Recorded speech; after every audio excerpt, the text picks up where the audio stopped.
That is a offsides, illegal offsides, false start on the offense for the show tonight. This is Jack Hammer of the Santa Rosa Press Democrat. Welcome to the Hammerheads show Monday night, as always, and with me is Rob Shue. How you doing tonight, Rob? I'm doing good. That's like one of those false starts on the center, right? He's in control of the ball, and he makes that one movement where it's like, yeah, everybody else moves. Offsides on the center. That's right. He actually, the center snapped the ball on that one. Nobody else moved. So that's the problem there. But hope everybody's doing good. It's Monday night and time to get back into some 49ers football. We've got about a month left before training camp starts. But, the big thing that's going on right now is we're getting to the end of June, beginning of July. And Rob, I thought there was something that was supposed to be happening with the 49ers around that time period. Do you remember? Yeah, it seems like we've been talking about that time period for a long time with regard to a certain quarterback. That's right. So we're getting to the end of June, beginning of July. This is the time frame where Jimmy Garoppolo is supposed to be able to start throwing again. And I think that once he starts to throw, we're going to see the 49ers. There was a report that came out at the end of last week, I believe, where once Jimmy Garoppolo starts to throw, the 49ers are hopeful that they will be able to move things quickly along. And so that's kind of where we are right now. And as far as you're concerned, Rob, what do you kind of think is going to happen here with Jimmy Garoppolo? Well, enough time has passed in the midst of this surgery recovery period wherein you would think the 49ers and any teams that are interested have begun to have those preliminary trade talks. And the one sticking point could be, hey, we'd like to see this quarterback throw the football after that surgery. Once that happens, I think he's traded pretty soon after that throwing is confirmed. It seems like the 49ers have expressed a willingness publicly to be a very willing trade partner. Jimmy's camp has now come out and expressed their willingness to renegotiate if the need be. And so I don't see anything else standing in the way. The only particular road that this could go down where the 49ers don't trade him right away is if they still have some elevated trade value in place for Jimmy Garoppolo. That just seems very unlikely at this point. Yeah, absolutely. And so you're of the mind that they're going to be able to move him as well via a trade. Is that correct? I am. People can call me crazy if they want to, but I have held on to this belief that starting level quarterbacks within the NFL have trade value. I was wrong about when Jimmy Garoppolo might have been traded, but I don't think I'm wrong about the idea that he still has value as a starting level quarterback, albeit a mid-range starting level quarterback. Yeah. And that's, all this kind of, we know that he's supposed to be starting to throw, and Jeremy Fowler from ESPN, he's had a busy couple of days around the 49ers because we're going to talk about some stuff that he said recently. But, Garoppolo's there, and there was a tweet yesterday. It was from Mike Giardi, and he said, Garoppolo's shoulder is feeling good, feeling sound. According to the source, they hope for a quick resolution once he shows he's able to make all the throws, which the source says won't be a problem.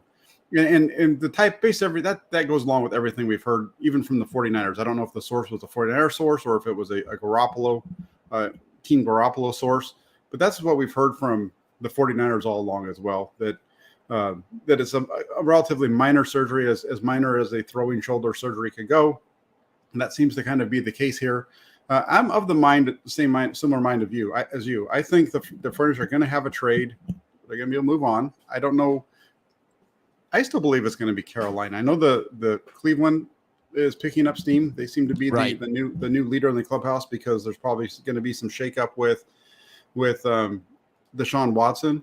But I still feel like it's going to be Cleveland. Cleveland's in the mix here, Carolina. Carolina's in the mix here. They're willing to make a deal for a quarterback. They're just not willing to pay the full boat for Baker Mayfield. But I don't think that's the direction they really want to go. I think that's more of a smokescreen because they're trying to get Garoppolo, and they're just trying to see if there might be a cheaper way of getting a quarterback. Yeah, and those are the two teams, as reported by Albert Greer, that have the ability to absorb all of Jimmy Garoppolo's contract without any cap maneuvering, right? The Cleveland Browns and the Carolina Panthers. And so the drama in Cleveland is intriguing. I mean, certainly I didn't anticipate a full year suspension. I don't think that a whole lot of people anticipated a full year suspension. It seems that's the direction it's going for Deshaun Watson. I can't imagine mending the bridges with Baker Mayfield. It seemed like they burned that bridge multiple times over, right? They may have tried to rebuild it and burned it one more time. So I don't imagine Baker going back there. It just becomes a question of how much salary maybe you're willing to eat in that particular scenario. Even though Cleveland could take all of it, they seem to be a destination where they'd want the 49ers to eat some of it. Carolina, on the other hand, I like that as a landing spot. I haven't heard quite as much about the 49ers having to eat some of the salary in making that trade happen, because that is the one piece of this that if I had control over it, I wouldn't want the 49ers eating a large portion of that salary in this deal. Yeah, and this is going to be an interesting one, because maybe they do. Maybe they decide that they're not going to eat salary, but they're going to trade him. Again, going to Carolina, they've told everybody that they are moving forward with the quarterback that they had last year, Sam Darnold, who was that's who their incumbent starter is going to be. So, I wonder if if part of this is going to be Jimmy Garoppolo. We're going to swap you Jimmy Garoppolo. We're going to take, this goes back. They've heard this before. We're going to take Jimmy Garoppolo. You're going to take Sam Darnold, and we'll give you a pick to go along with it. And the reason that kind of makes sense from a number standpoint is they were looking for Cleveland to eat, I think, $14 million of the Mayfield deal, which would leave them with about $7 million of cap space, or, of a cap hit, or actually 4, excuse me. With this Garoppolo deal, when you take out the 25 Garoppolo is going to get, and you take in the 18 that Darnold gets, it's about $7 million. So in some ways it makes sense that maybe that's going, and maybe the 49ers don't want to go into the season with only 2 quarterbacks this year. Yeah, I could certainly see that. It is perplexing to me, the idea of going into this season, not just with two quarterbacks on the roster. That decision in and of itself would be one thing. But when one of those 2 quarterbacks is Nate Sudfeld, that seems to be really ratcheting up this idea of, hey, we're going with a, tight little quarterback room where if we have one major injury to our starter, it would appear we're back in a similar circumstance as we were in 2020, where we're going to struggle to win games, even if we're putting a good defense on the field, because we've taken a huge step back in starting quarterback. But with the guaranteed money for Nate Sudfeld, that's what the money seems to indicate. I'd be pretty happy with a deal that sent back a more capable backup quarterback. I don't know that I want to be paying $18 million for Sam Darnold in that level of backup. Yeah, and I agree with you on there. I just want to see Garoppolo get traded to either one of these spots. I think that I think they're both good spots for him. Realistically, when you look at it, going to Cleveland is a position, a location that runs an offense similar to what he's already familiar with. So that's going to be relatively easy for him. And even if he goes to Carolina, if you look at what offensive Carolina runs now with their new offensive coordinator out there, that's a group that wants to get the ball out quick and really kind of meshes with Jimmy Garoppolo style. So I think both locations work out well for him, and would lead to an interesting 2022 season. Yeah, both seem like destinations where he could have success either way. Certainly in Cleveland. I mean, they seem like a ready-made playoff caliber team, wherein solid quarterback play, that run game, that defense could absolutely propel them to the head of that division that seems like it's somewhat up for grabs, although a tough division nonetheless. It is fascinating to me to consider how much of the salary is worth it, because once Jimmy has healed from the surgery, once he has thrown, that $7.5 million that the 49ers would need to eat in waiving him would disappear. So the 49ers could release Jimmy Garoppolo for basically no dead money at that point. It's a very small figure, I believe, in this year. And so when the question becomes how much of that salary to eat, my question to that is, what's the pick coming back? Because if you're getting a second or a third round pick in the trade, how much are you really willing to eat of Jimmy's salary in order to bring that pick back, as opposed to just cutting Jimmy and freeing up the entire $25 million? I'm okay with paying a few $1 million for a third round pick, or maybe even $5 million for a second round pick. But anything beyond that feels like you're actually overpaying for the draft pick compensation, and that a clean cut might actually be the best way to do it. Yeah, in a lot of ways that would seem to make sense based off of, if you're having to pay more than $5 million for a second or a third round pick, that doesn't really make sense when you consider a second or third round pick actually gets compensated, right? And that's money that they could use in other directions if they were to go that way. Absolutely. Yeah, yep. And then real quick, just we have a super chat here from Aaron Byrne, and this goes to what we were talking about as far as how many quarterbacks they keep on the roster. And he says, thanks for the super chat, by the way, and thanks for the donation. He says, seems like some like Purdy. Does Trey Lance stand out as QB1, or does it look like Purdy could push Lance? I'll go ahead and start off with this since I've seen them, and I'm going to say that this is Trey Lance's team, and Brock Purdy is fighting to be the backup quarterback, nothing else. Yeah, that seems like the only likely competition going on is that idea of Brock Purdy needing to come in and unseat Nate Sudfeld for that backup role, and would need to beat him out there in order for the 49ers to eat that guaranteed money that they gave Nate Sudfeld. That is the weird piece where you're trying to find out where Nate Sudfeld fits on this roster. If it's not on the 53-man, then they did eat some dead money in the new deal they just gave him, which seems unlikely. So yeah, it would point to me that we're having a battle for the backups. No, it's definitely going to be a battle between Sudfeld and Purdy for the backup spot. You know, I think that part of it too, when you look at it, is I don't know if it's necessarily guaranteed that it's going to be Nate Sudfeld based on the dollar amount that they gave him, because he's going to get that money regardless because it's guaranteed. Right. So you can play the game of having him be your third and kind of pulling him off and on if he's willing to stay with you and not allow, not go signing off of your practice squad with another team. They could pull him back and forth if they'd like. And so, so that would be, that's another route to go with that. So Sudfeld's going to be with the 49ers this season. It'll be interesting though, to see if he's at 2 or 3. Yeah, absolutely. And as for Purdy, he's okay. It's not, think of Jimmy Garoppolo level arm strength, maybe Nick Mullins, when I look at him, I see a lot of Nick Mullins there. I see, sure. but he's a little more when you watch his college film, he reminds me of what Nick Mullins looked like as a 49er. Remember Nick Mullins is the guy who would drive you down the field and then throw a pick six at the end zone in the goal at the goal line, which I was reminded of today on my Twitter timeline of interception he threw that Bobby Wagner returned for a touchdown up in Seattle a few years back. So, but that's what I see out of Purdy. He's a good quarterback, but he's the Trey Lance, Brock Purdy stuff. We need to squash that because that's not happening. Right. Good time to squash it right now. Yes, exactly.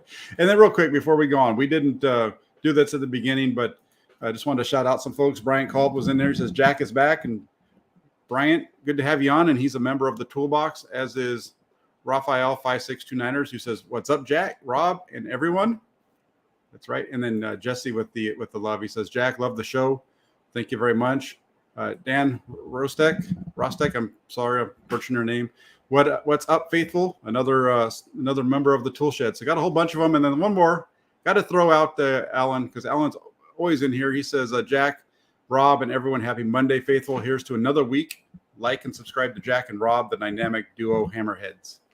All right, Alan.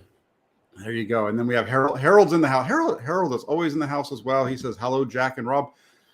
And we did the super chat already. And let's move on to the next topic. Well, really quick, because we're still on Jimmy Garoppolo. And I wanted to, before we move off of Garoppolo, I wanted to ask you about the comments that we heard today from Julian Edelman. And they were basically very similar to what we heard from Martellus Bennett about a month or two back. And it was regarding, Jimmy Garoppolo during his time in Cleveland. I think it was 2016 when he was taking over for Tom Brady during the whole Deflategate suspension, and who had gotten banged up, didn't want to play, and I think it was Bennett who called them, who said you can't have a bitch for your quarterback. I think that was pretty close to what it was. What do you make of all this, especially coming up now in 2022?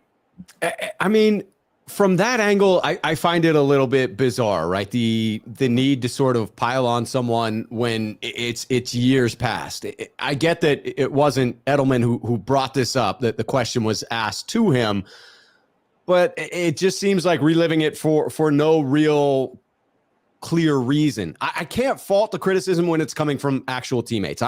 Jack, you know me, I like to try and stay positive. I like not to attack people from a personal level. And when you call someone a bitch, that doesn't, you're not speaking to their ability on the field. You're not really speaking to their, you're kind of speaking to their toughness, but in a roundabout way. You're really insulting them as an individual, as a man. You're trying to take them down a notch. And so it seems wrong to me to do it in that way, where you're basically doing it in public, but behind the person's back. If you want to do it face to face, that's one thing.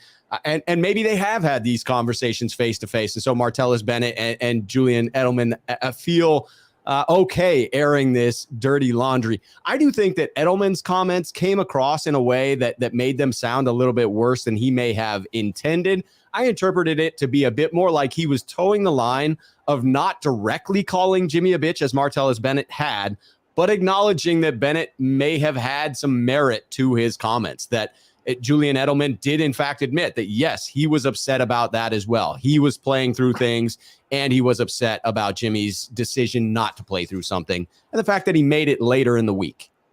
Yeah, and that's the way that I took it too. It's frustrating as a player if you're going through, and I can see it being frustrating as a coach as well. If you're going through the week expecting somebody to play and you're kind of game planning everything around it, and then at the last minute you have the player that you've done that with is no longer willing to play. That would be frustrating, and I think it might speak a little bit more towards that. I just found it interesting that it's coming out now, 6 years after it happened. We're frozen. Give me a heads up in the comment. Is Jack frozen or am I? Waiting on that comment. I think it may be Jack, because I still see the timer going on my end. Somebody's coming in. Give me that comment. Is Jack frozen? I can keep it going. Jack's frozen. Okay, so let me go with my thoughts that I was going to take the direction. Oh, Jack is back. Jack is back. I can see him. You're muted, bud. See, now I muted myself. See, I'm frozen. We just had this conversation. I wish I was frozen in real life, right? Because it's like hotter than heck in my house right now, and I don't have air conditioning, so it's not able to cool off. And so I wish I was frozen. But I guess what I was going to say was, all this stuff is going from 2000. We're in 2022 now, and they're talking about an instance in 2016.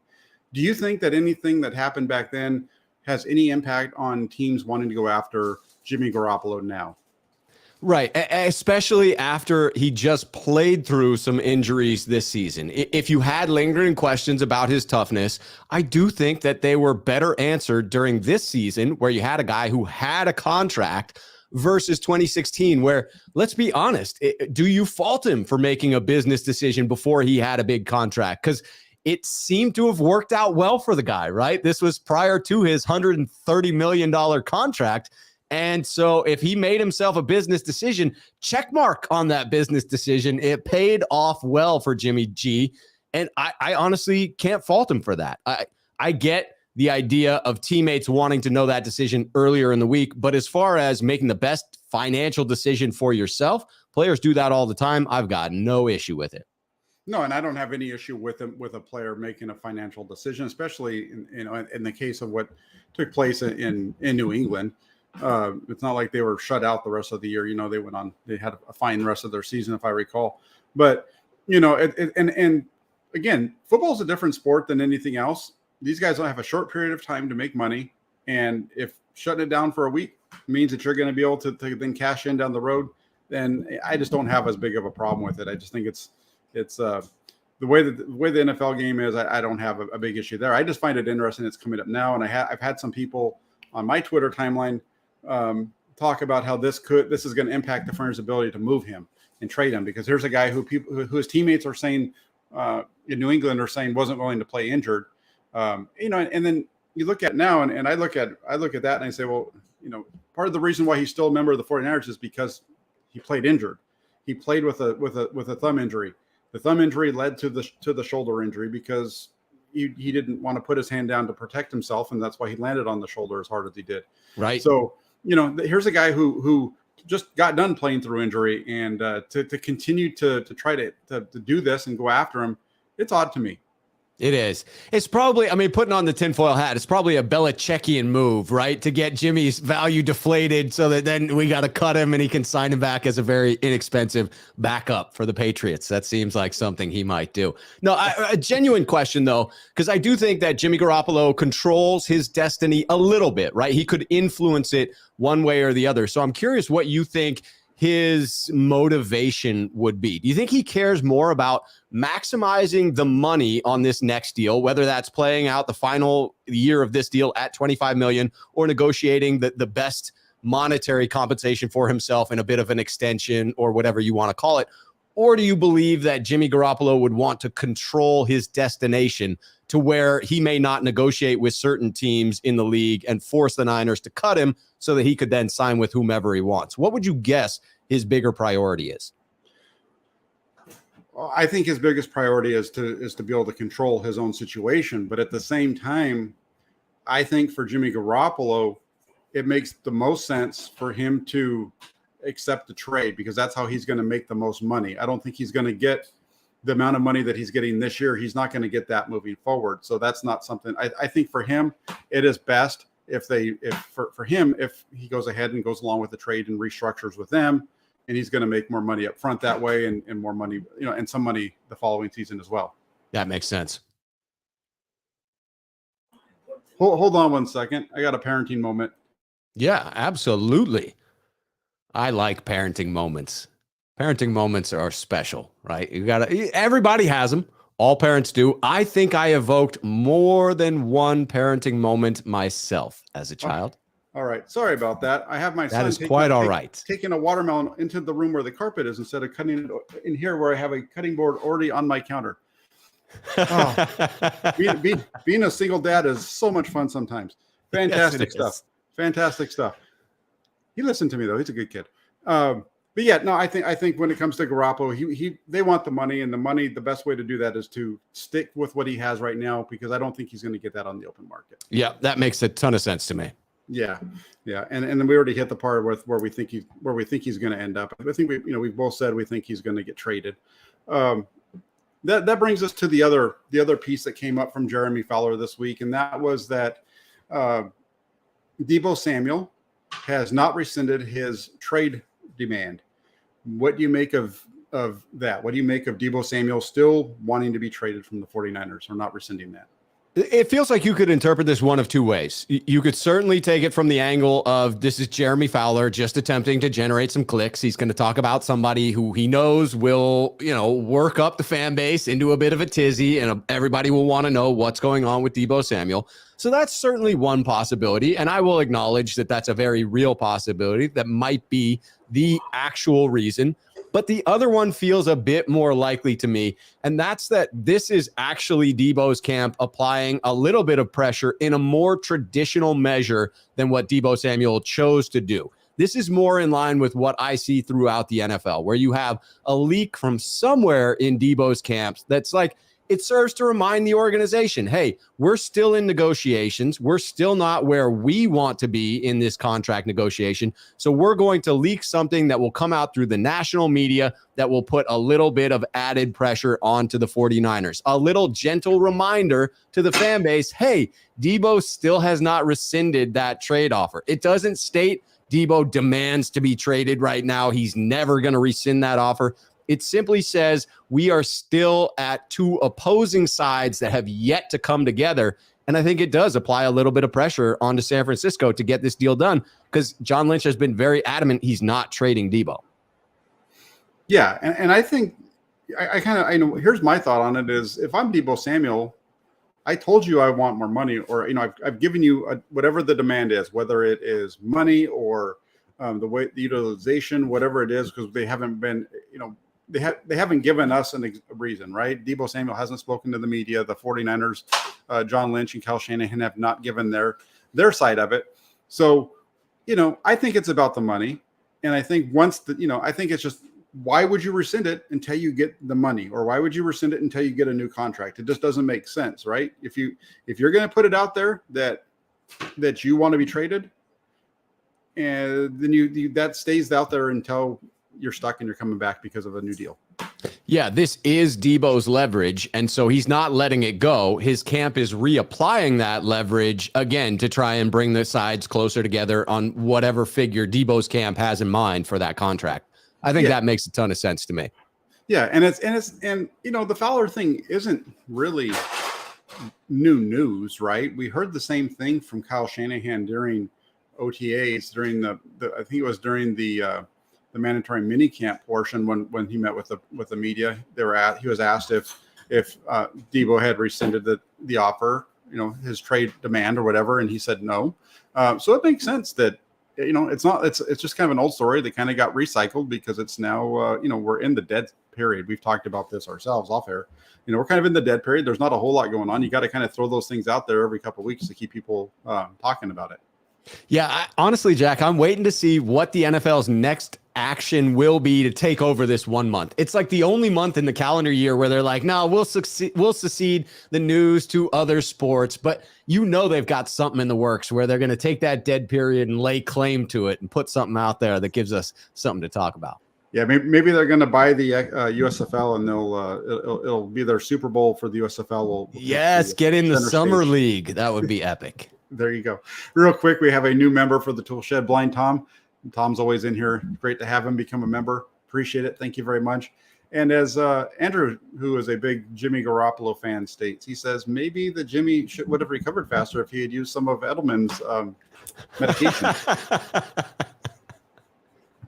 maybe it would have been a lot easier for him. Who knows? Yes. But, yeah. Well played. Yeah, exactly. That's a really good one. He's a big Jimmy Garoppolo. No, he's not really a big Jimmy Garoppolo. If you follow the show enough, Andrew's always in the comment section, and he is a guy who thinks that Jimmy Garoppolo gets dumped upon more than he really deserves. And that is probably true. Regardless of how you feel about Jimmy, he probably gets dumped on more than he deserves. Yeah, hey, here's the thing, and I put this out. I retweeted this out today, and it's an old article that I wrote back in March.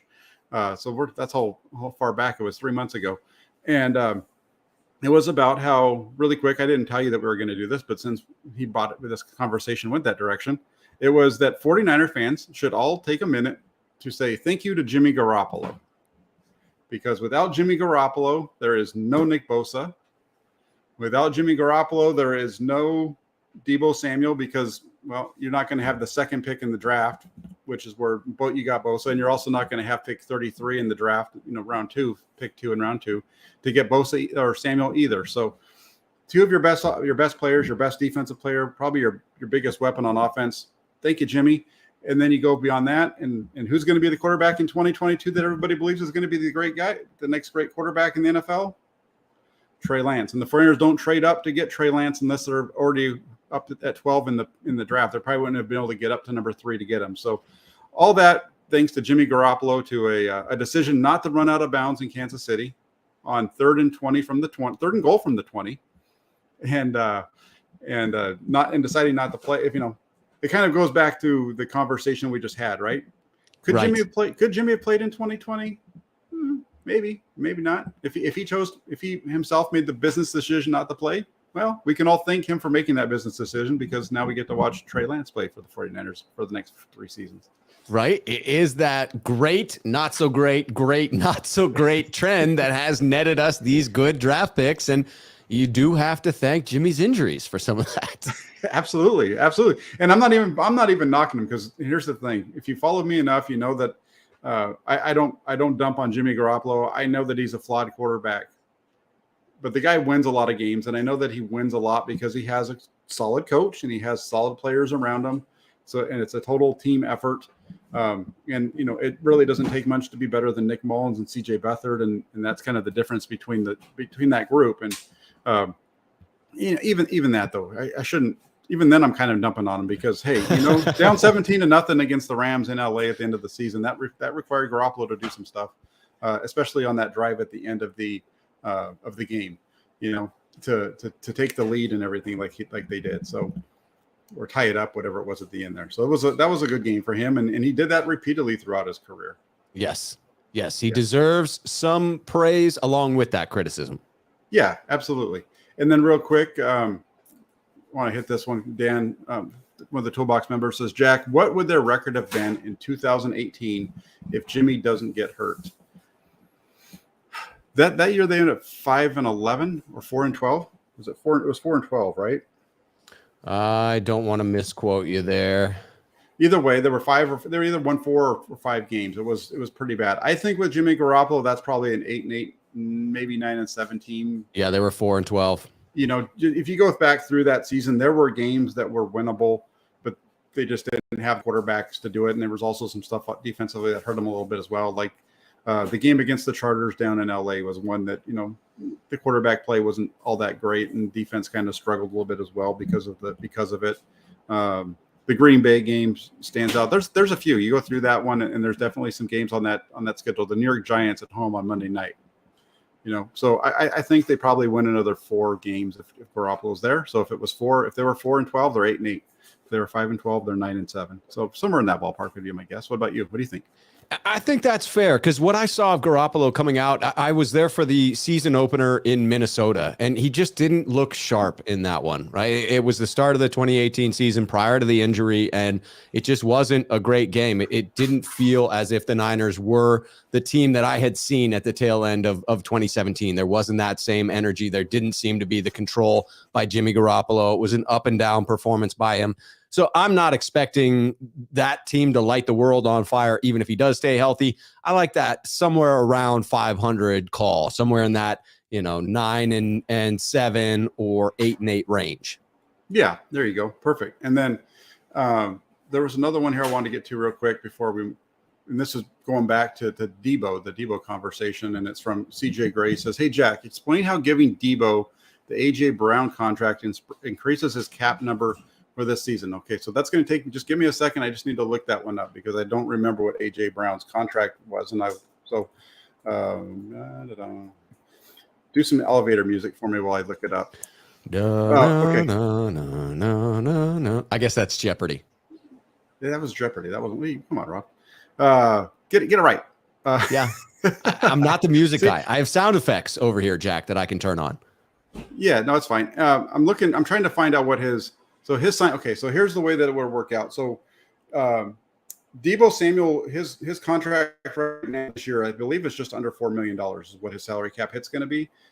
So now I've got to check out his. But the deal, when you come, it depends on how it's structured. Okay, I think that's the other part, is it would depend on how it's structured. But if they gave him the AJ Brown contract, AJ Brown had a signing bonus of $23.234 million. So the first thing you need to do is you divide, let's say it was a 5-year deal instead of a 4-year deal. If it was a 5-year deal, you would divide 23.2 by 5. That's going to give you about 4.2 million, just rounded numbers off the top of my head real quick. 4.2 million, I believe, is already over what Debo Samuel's cap hit was going to be for this season. Does that make sense? It does. Plus, you have to add in some base salary for this year. Yeah. So actually, his cap hit was supposed to be 4.89. So if it's 4.2, okay.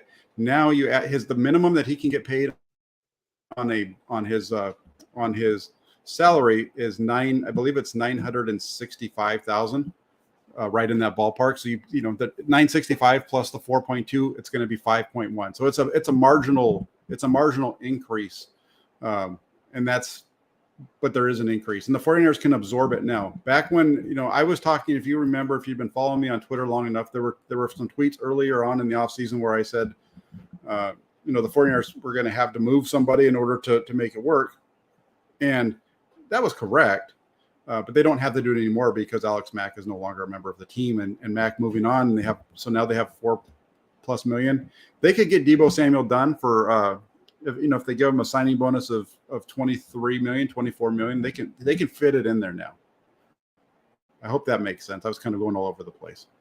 It does. And 49erscap.com has also called out the idea that the 49ers often put in later triggering bonuses that happen like in year 2.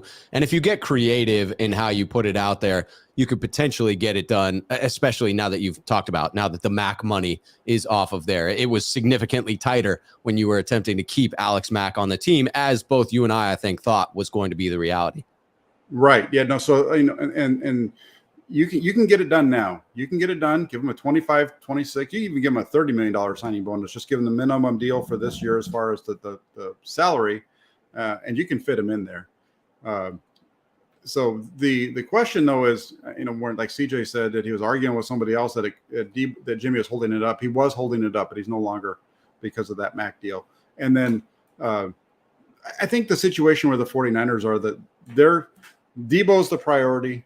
Nick Bosa is going to be the guy next year. And I think some of that is because of Nick Bosa as well. I think Nick Bosa realizes the longer he holds out on getting a new deal done, if he bets on himself this season, and maybe even next season, playing on the 5th-year option, that he's going to make a boatload of money down the road. And so for him, rolling the dice is going to come up with big money. So we'll see if the Farmers are even able to get Bosa done next offseason. It'll be something to keep an eye on.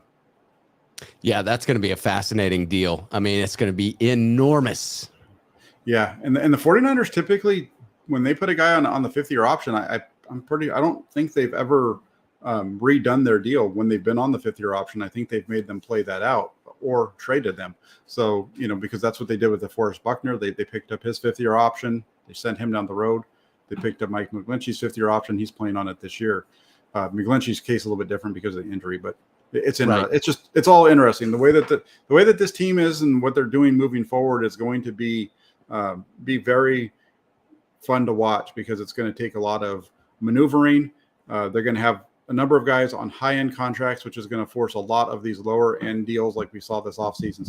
So folks are going to have to be a little patient with the way that they're building the roster. It's going to be more one year deals, and even with the rookie salary of Trey Lance, they don't have a lot of money to play around like some people might have thought. Well, and you're not seeing yet, but it will be intriguing to watch. Will you see players coming in that are hunting championship rings? Do the 49ers catch that vibe of being a team that is on the cusp, that has the young quarterback that those, veterans start flocking to, as they have with some of those other teams that have gotten some of these journeyman deals done where a player takes a discount because they feel like they have a chance? And San Francisco hasn't been a hot destination for free agents for a while. You've got to sort of change that culture in my mind. You've got to create a buzz around the organization. Trey Lance could absolutely create that buzz. He could be that spark. Yeah, he sure could. And that's, we heard that a little bit when Jimmy Garoppolo was here, but I think it's different now because this is the guy who's also going to be, he's in the beginning stages of it. His contract isn't going to take up much money. So you can bring guys in over these next couple of years. So if they can go out there and duplicate what they did last year, I think you're right that they could really start to rack in some of those guys. If they have a bad year, no. But if they get to the Super Bowl, get to the NFC Championship game, or to have a nice playoff run, I can definitely see that happening. Agreed. Yep. And then real quick, Lee asked if the rookies have signed. Yes, all the rookies signed. The Farmers announced all of that on the same day during, I think it was right around the second week of OTAs that took place. And then with the Mac deal, the Farmers have about $4 million in salary cap at the moment.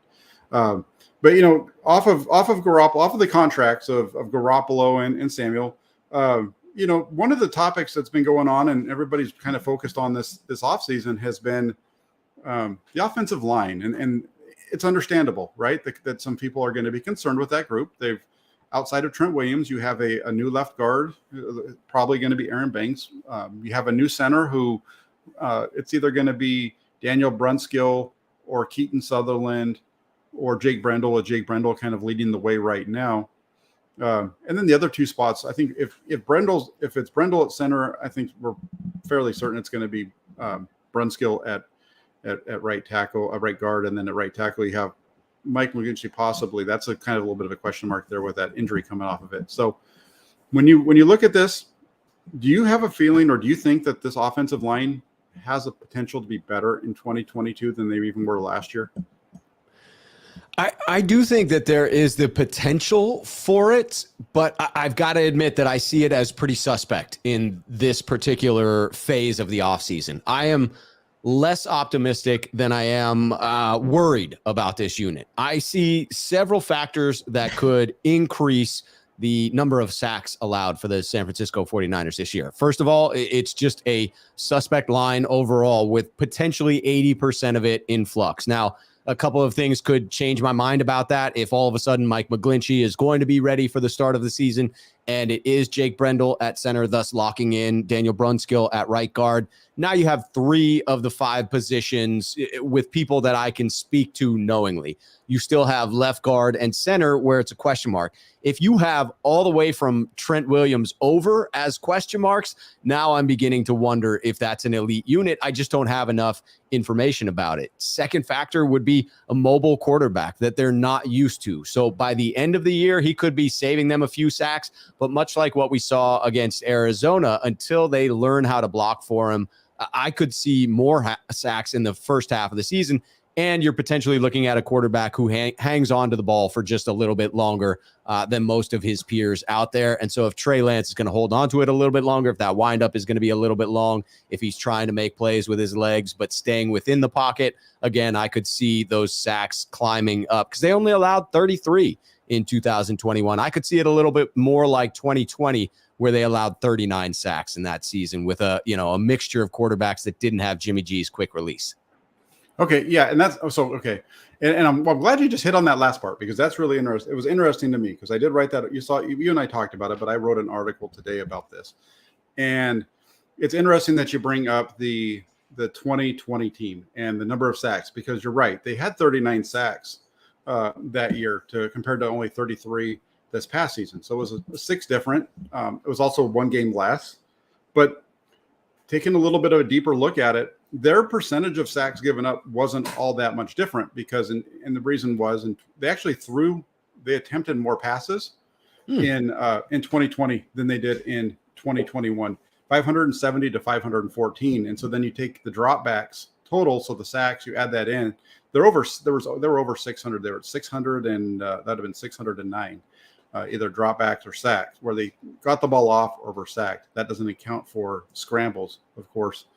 This last year, they were in 17 games, they were only at 547. So a big difference there. So that's why I asked the question. It's interesting because you look at this, the 49ers offensive line has actually gotten better in pass protection each of the last 3 seasons. They've gone from 7% in 2019 down to 6.4 in 2020, and then they were at 6 this last season.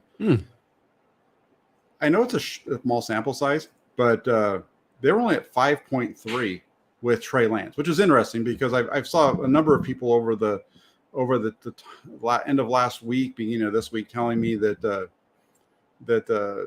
49ers were going to struggle because their new quarterback has a long windup and takes a long time to get the ball out of his hands, but I think he makes up for it with his athleticism. I think this is a guy who's going to make up for it a little bit with his he's going to get better at getting the ball out of his hands quicker as he gets more comfortable in the offense.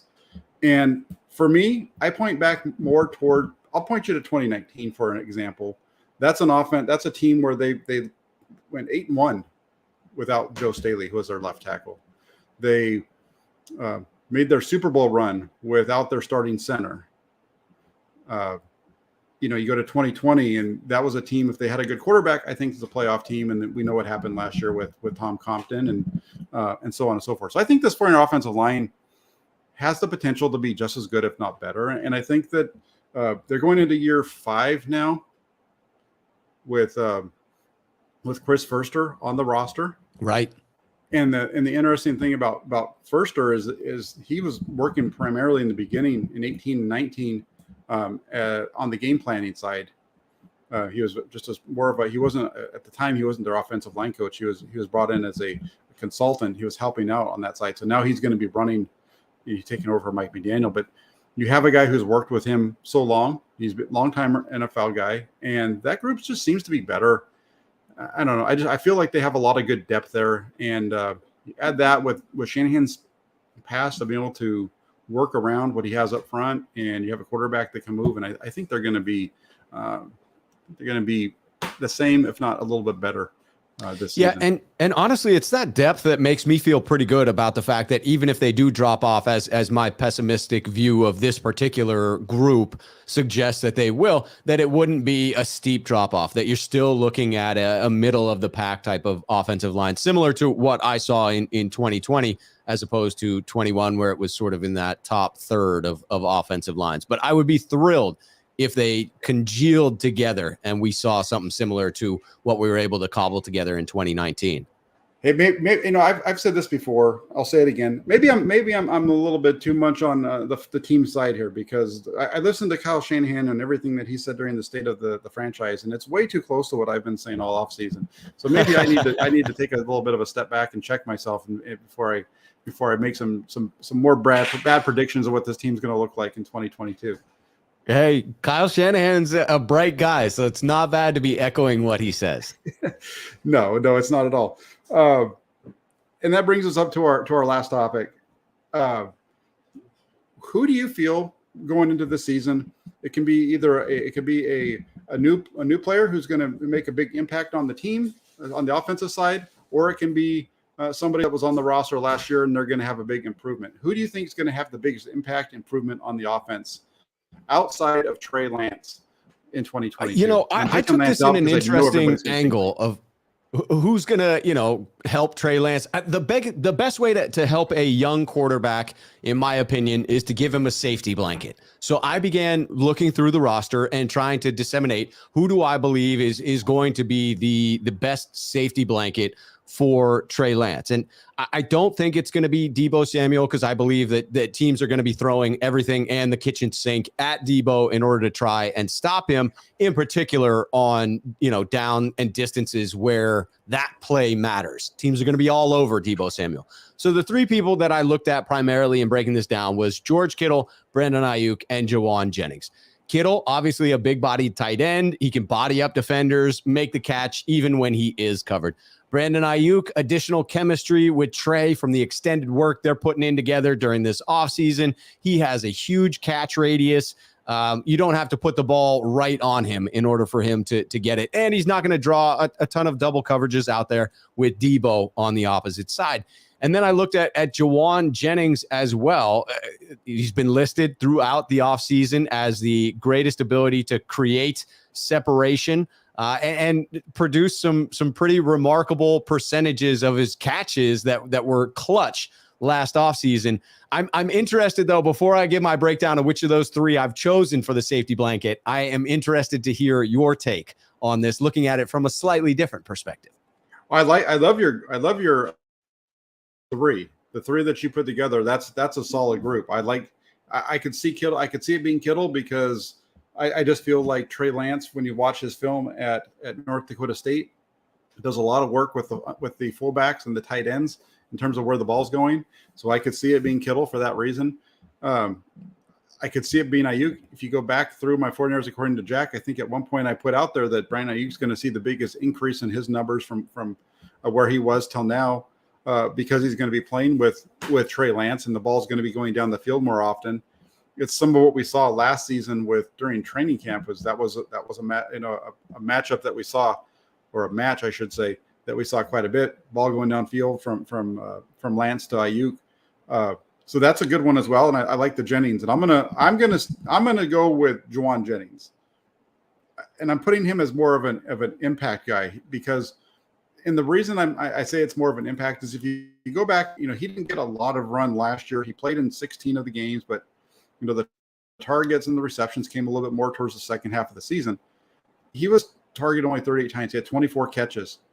But what's interesting about Jawan Jennings is, of those 24 catches, 20 of them went for either a touchdown or a first down. So when he was catching the ball, he was making big things happen. And so, he is the one guy that's on their receivers. He's a big body guy. He's kind of like, Jawan Jennings has the body type to me to be like the move tight end role that people keep saying that they want to have in this roster. He can almost be that, where they just get into 11 personnel, the running back, George Kittle is in there, and out of that 11 personnel, they can run everything. And, they're not going to necessarily expect him to, be an inline player, but he can run all those tight end type of routes. And we've seen him be able to use his body to make things. And there's a good connection between him and Trey Lance. So I'm thinking it's going to be Jawan Jennings. It's going to really make some big plays for the 49ers in 2022. I have to agree as far as importance. I don't know that statistically it's going to be a huge jump, but as far as level of importance to the offense, level of importance to Trey Lance, talking about being that safety blanket for a young quarterback, it's just astounding how clutch he was to add on to those impressive stats that you threw out there, right? He caught 3 passes for 29 yards against the Cowboys in the playoffs. All 3 were first downs. In week 18 against the Rams, caught 6 of 7 targets for 94 yards and 2 touchdowns. The last one being the 14-yard touchdown that sends the game to overtime. And so it's just this ridiculous level of clutch. He caught 11 of his 12 third down targets. So targeted 12 times, caught 11 of them. Led the league in third down catch rate as a wide receiver for anyone with 10 or more targets. Now, again, he only had 12 third down targets. So it's a small sample size. We're extrapolating from a small sample size, but that's what's so exciting.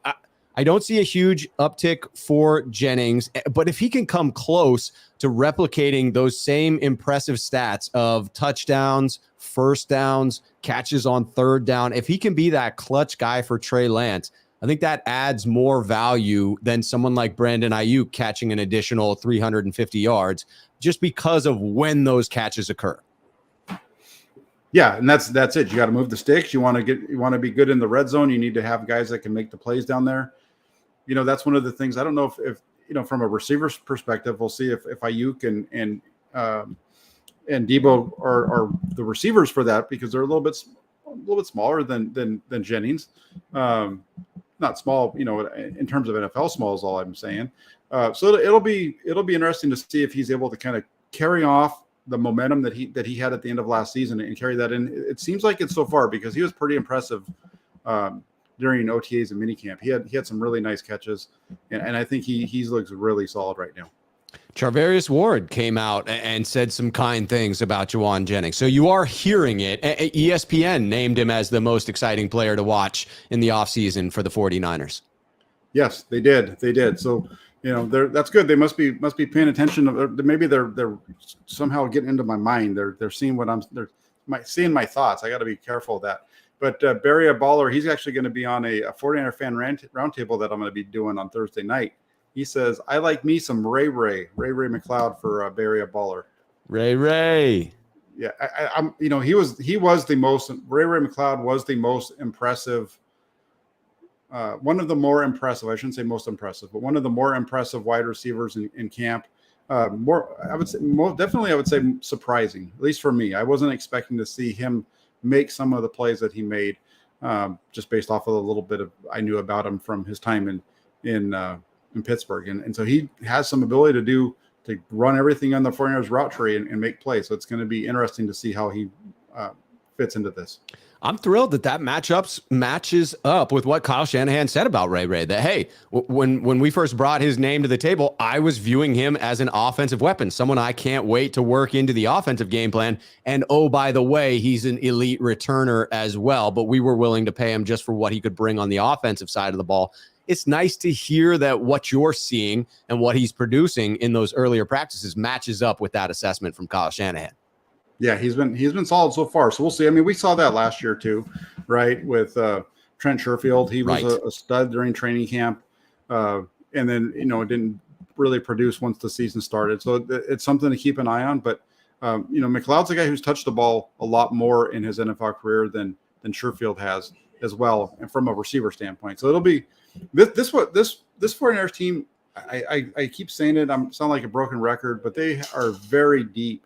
From 1 through 53, there are a lot of very good NFL level players, which makes it's going to make for some very interesting cuts, and it's going to make for some very interesting maneuvering on the roster for the slots that these guys go into. Yeah, when we get close to cut down day, there will be some fascinating debates about who in fact makes that 53 man. Yeah, it's going to be really tough.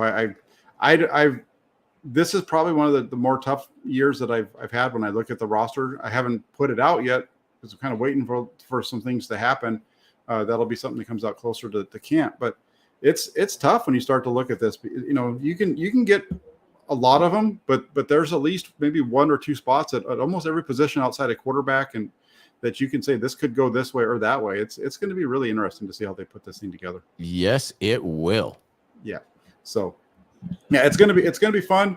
Really quick, Rob, what do you have coming up on your channel this week? I have my vaunted mailbag episode coming out tomorrow. If you want to get in a previously submitted question for that, you can go ahead and hit me at 49ersmailbag@gmail.com. You can follow me on Twitter at the left shoe, SCHUH, just like the last name. I will be sending out that tweet in the morning tomorrow and then be doing that mailbag on my channel at 5 p.m. as always on Tuesdays. If you want to ask your question live, just show up and ask it in the chat. There you go. There you go. So make sure you're get over to Rob's channel here on YouTube, subscribe and become a member of his group as well.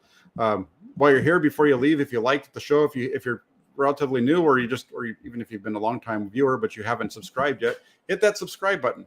And then also hit the like button as well. Both those things help us out and would be greatly appreciated. And then last but not least, get yourselves over to 49ers.pressdemocrat.com. Make that a favorite on your web browser. Check it out on a daily basis. Now that we're in the off season, it's not every day that a new article comes out, but that's right around the corner. Once we get to training camp, daily camp reports, all kinds of fun stuff's going to be happening. So definitely, and all the breaking news is there as well. So thanks to everybody who took the time to join. Rob, as always on Mondays, thanks for coming on. It's always fun. Always my pleasure to be here, Jack. You know, it's nice to talk with somebody who tells me I'm full of baloney every once in a while, but at the same time, we're not out in left fields either. So it's fun to have these conversations, and we have a good group of guys that we do that with. So thank you so much. I love that we do that with a smile towards one another in a very friendly way. We tell each other that we're completely wrong. Yeah, and then last week when we went to close off our show, we were talking about hot rods. So we might have to touch base on that again as we end the show. Absolutely. Have a great night, everybody. Take care. I'll be back tomorrow night with So Real Sunil. Hit the like button, hit subscribe. Take care, everybody. Talk to you soon. Cheers.